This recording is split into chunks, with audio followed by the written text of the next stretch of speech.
Welcome, curious minds, to a world of knowledge and discovery. It's a pleasure to have you join us as we uncover the secrets of 2005 University of Oklahoma bombing.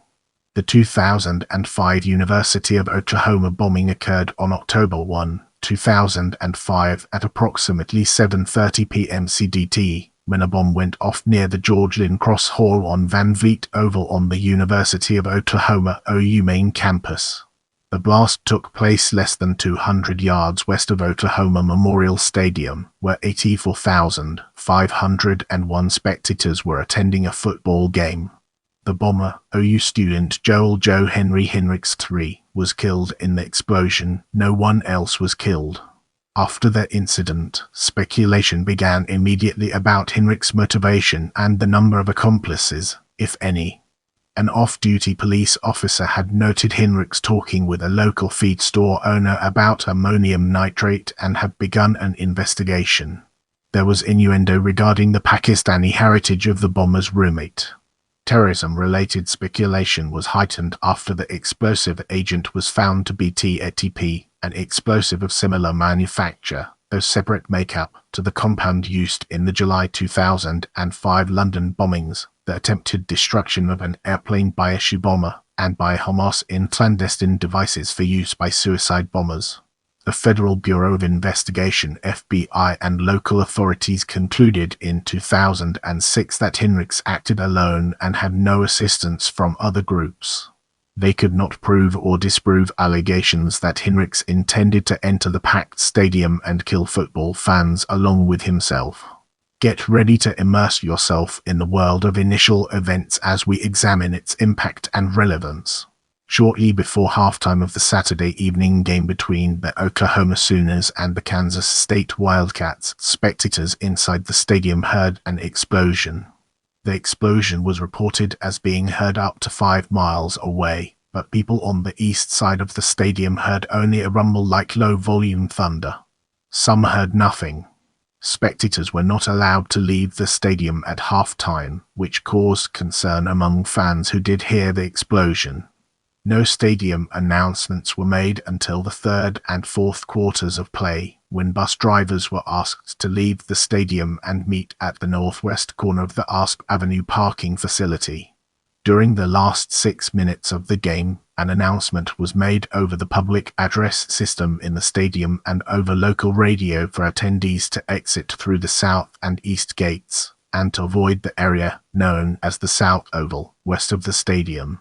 University officials had decided against giving any further explanations to game attendees because they didn't want to start any kind of panic. Everyone in my section heard it.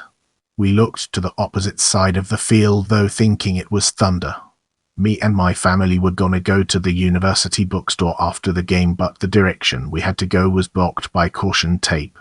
We knew something was up and got out of there ASAP, said a Sooner fan. First reports said the explosive device was made using hydrogen peroxide, though as later noted this was only a component of the actual explosive compound used. The initial accounts also indicated a second bomb was found, but these accounts were false. The area was searched by bomb-sniffing dogs, and no more explosives were found.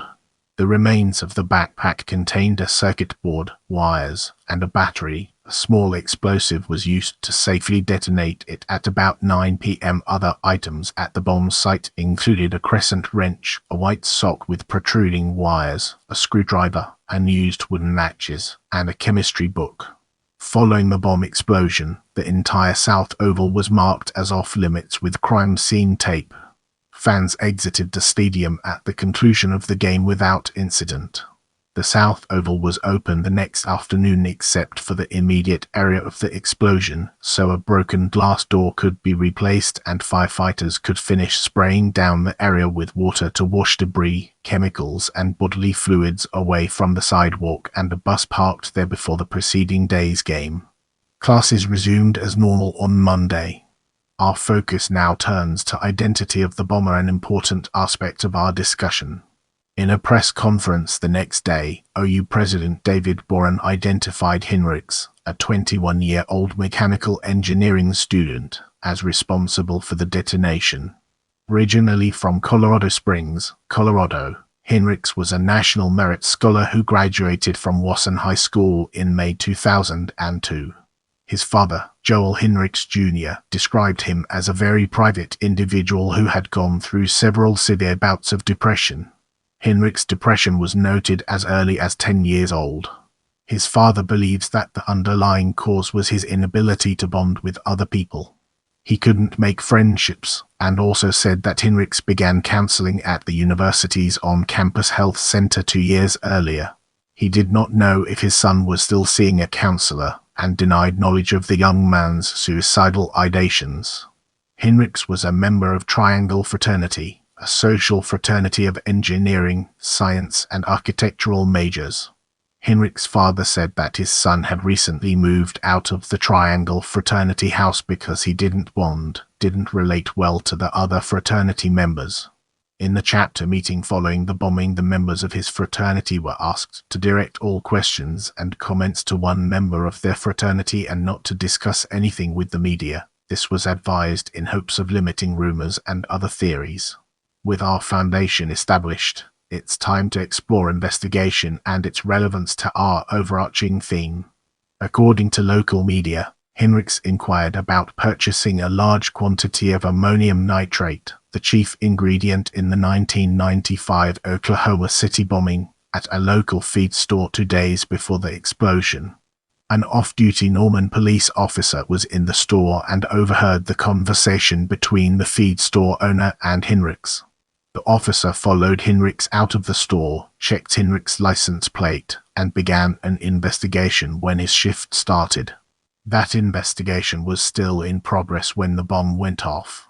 A computer check, however, showed no outstanding arrest warrants for Hinrichs and no criminal record. After more investigation, the explosive was found not to be hydrogen peroxide, as first indicated. Instead, Hinrichs detonated triestone triperoxide TATP, an extremely unstable compound which can be made by mixing common household products like acetone, hydrogen peroxide, and an acid catalyst.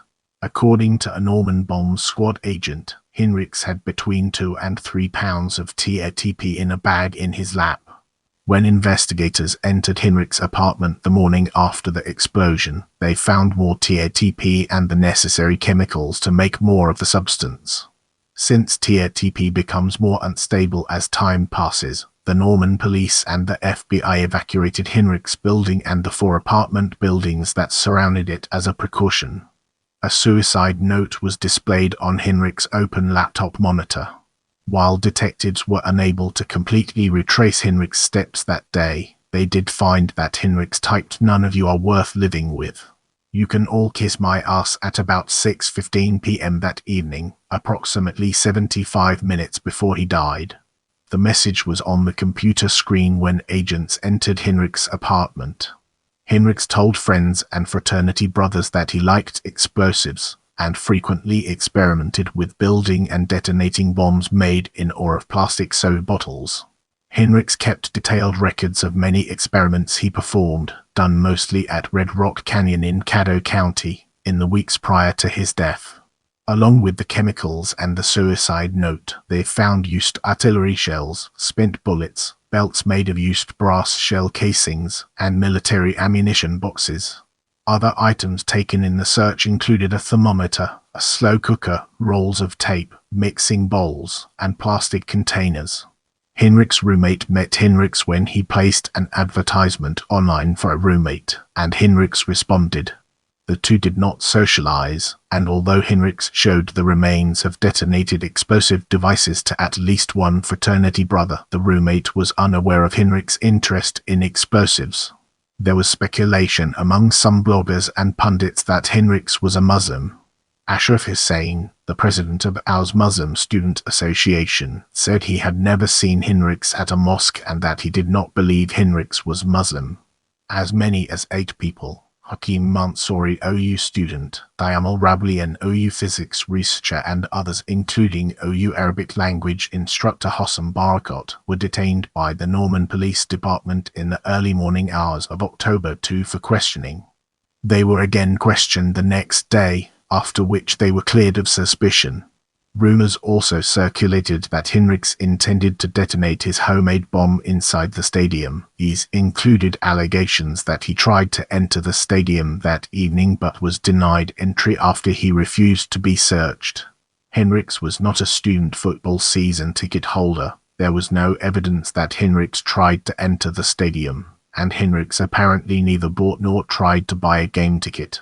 Agents scoured hundreds of hours of security camera tapes and found no images of Hinrichs, but since not all entrances had cameras, they conceded they may never know if Hinrichs wanted to enter or tried to enter the stadium that night. Boren noted that Hinrichs waited until the game was underway and pre-game fans and students had cleared the South Oval. There would have been injuries or deaths to bystanders had Hinrichs detonated his device in the same area prior to or after the game. Before the October 22, 2005 game with the Baylor Bears, season ticket holders received a letter from Boren which outlined new stadium security procedures, including restrictions on bags and purses brought into the stadium, more security cameras, and hand searches of belongings. Readmission to the stadium after exiting during the game or at halftime was prohibited except for medical emergencies. In this part of the video, we'll be delving deeper into conclusion and aftermath and analyzing its key components. In July 2006, the FBI formally declared that there was no evidence Hinrichs was a terrorist.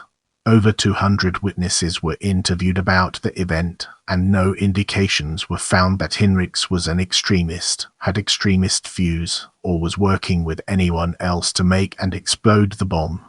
Agents with the Norman police and bomb squad said that Hinrichs likely got cocky with his explosives. A witness saw Hinrichs rummaging around his backpack shortly before it detonated.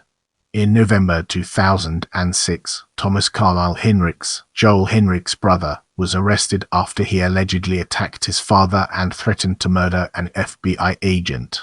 He was found guilty of the crime in June and was sentenced to 37 months imprisonment in October 2007. In August 2007, the university held an emergency drill to better prepare for future events during home football games. A gas line rupture inside Oklahoma Memorial Stadium was simulated.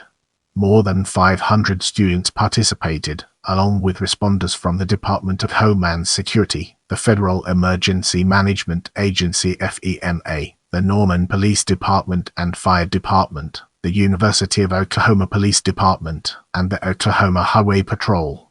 It was the first university stadium emergency drill of its kind in the United States. If you have any suggestions for future videos, feel free to drop them in the comments section.